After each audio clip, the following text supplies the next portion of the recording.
Hello, December. And if you are thinking of adding high school science to your homeschool high school curriculum, whether it's January or in the future, you may be wondering, which level do I need to add? Introductory, standard, honors, or AP science?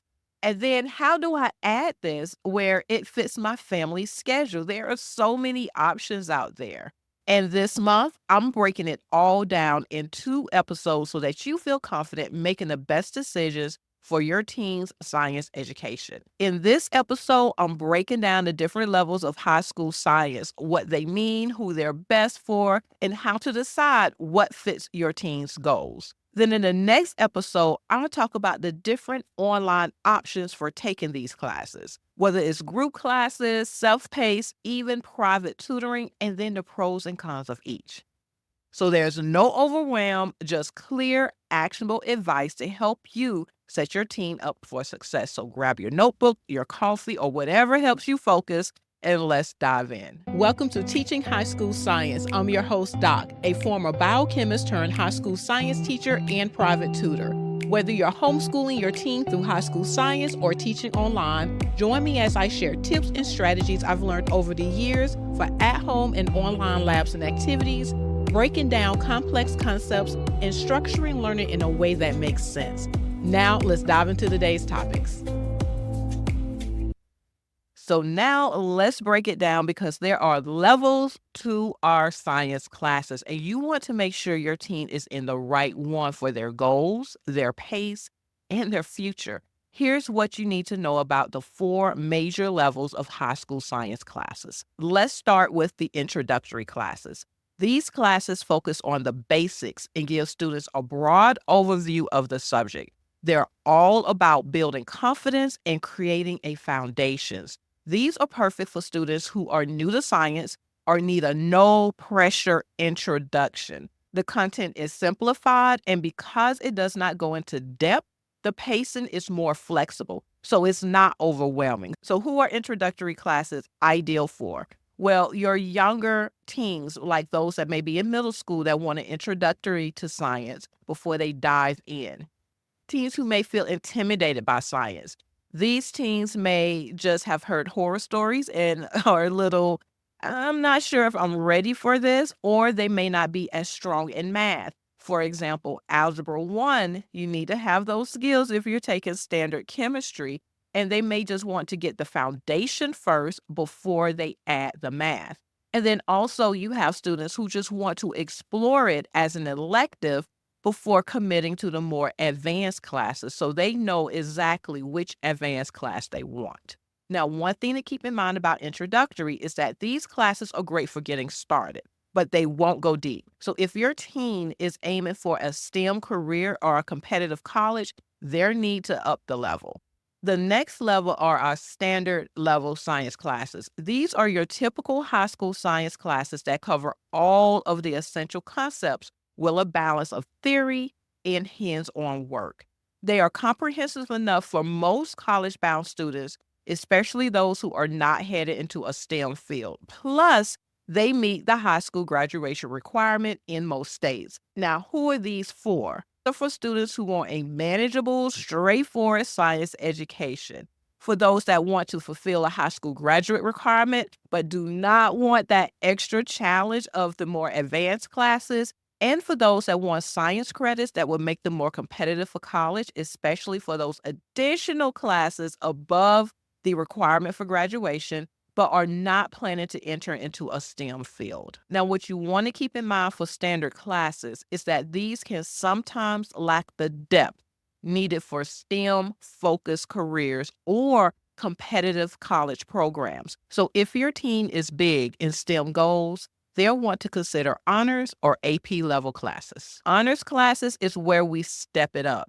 Not only do these classes go deeper into the subject, but they may have additional topics that are not covered in standard classes. Honor classes are taken when students want to prepare for AP, which is advanced placement or college level courses.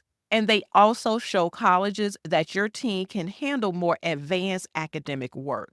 And let's not forget, they can boost the GPA if your grading system is weighted. And what that means is that honor classes carry an additional zero point 0.5 credit hours. So where a standard class is 1 credit hour, that honors class can add those additional points to overall GPA. And that is where you have students getting above a 4.0 cumulative GPA. They will have more impact on your team's GPA, regardless of whether it goes up or down. So, who are honor classes best for? These are for those motivated students that are ready to put in the work because honors classes move faster in order to cover the deeper depth, if that's a thing, and the additional topics within the same time frame as standard classes. It's a good choice for students who are prepping for those college STEM programs, who want to be competitive, but they do not want to take AP. And I also highly recommend it for students who do plan to take advanced placement. And I will tell you why when we get to advanced placement later in this show. Now, what to watch out for honors classes? The workload is no joke.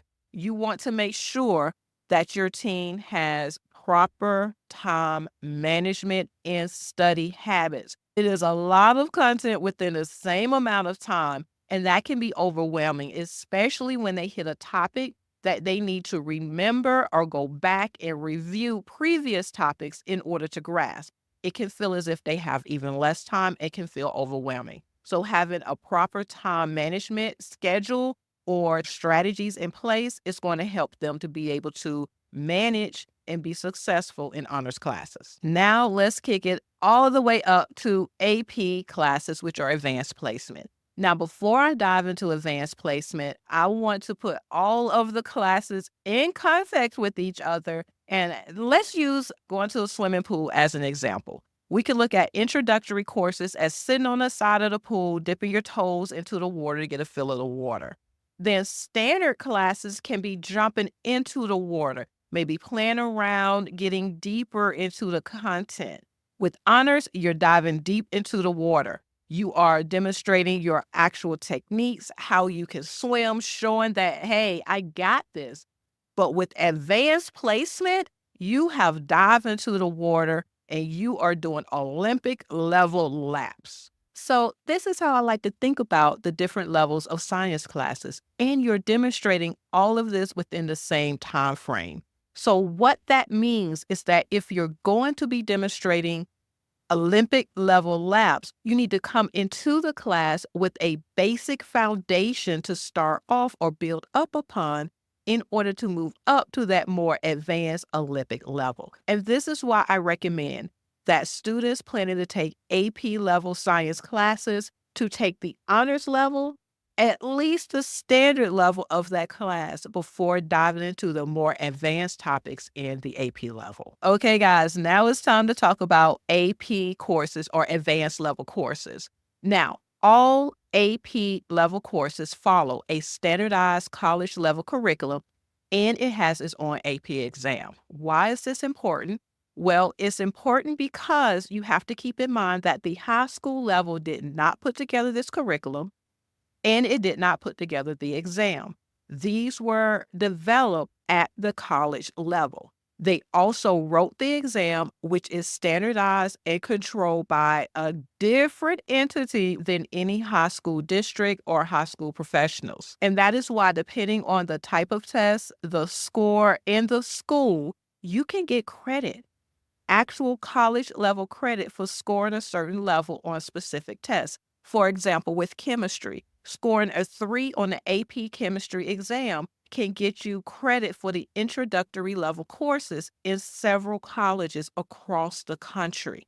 And scoring a 4 or 5 can get you credit with some of the higher level courses like General Chemistry 1 or General Chemistry 2.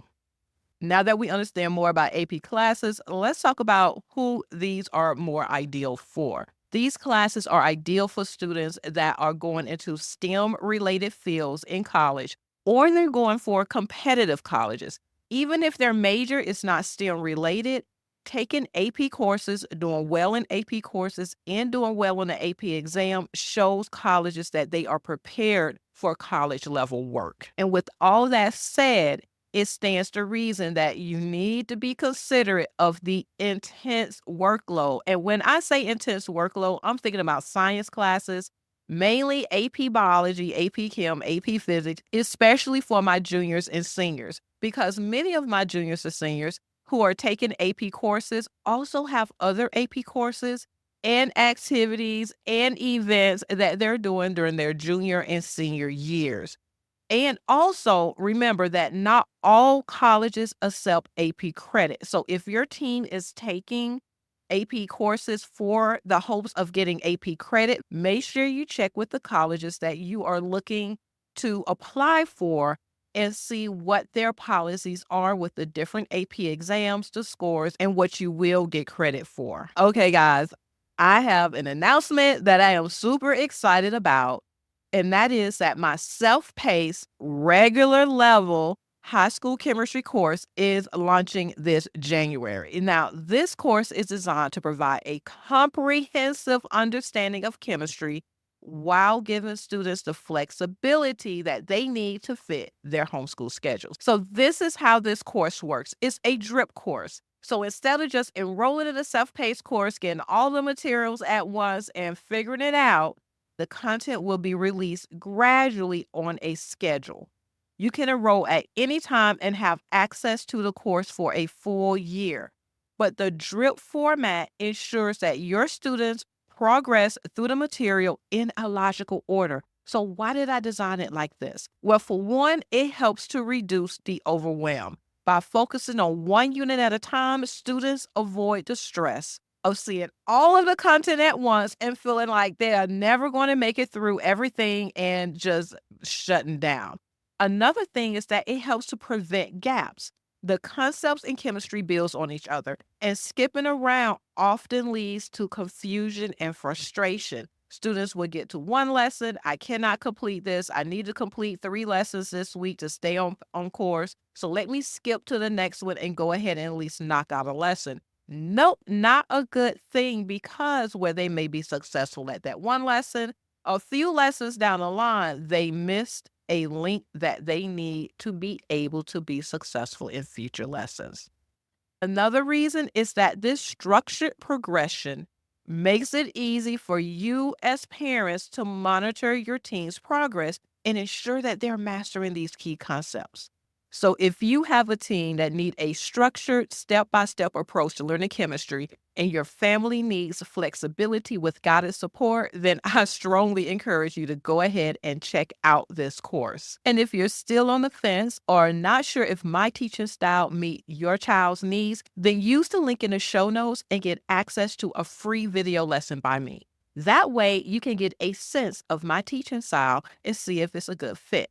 You can also learn more about the course or enroll whenever you're ready. Since it's a self-paced course, remember, you can start it at any time that works best for you and your family.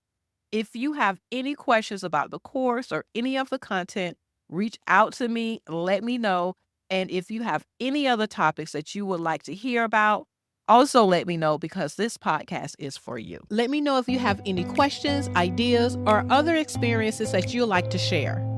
Head on over to my podcast page, which you can access by visiting my website at thesciencementor.com. Then select podcast from the menu and subscribe now to the Teaching High School Science podcast for your regular dose of motivation and just-in-time science ideas. And together, let's make high school science a journey of exploration and achievement.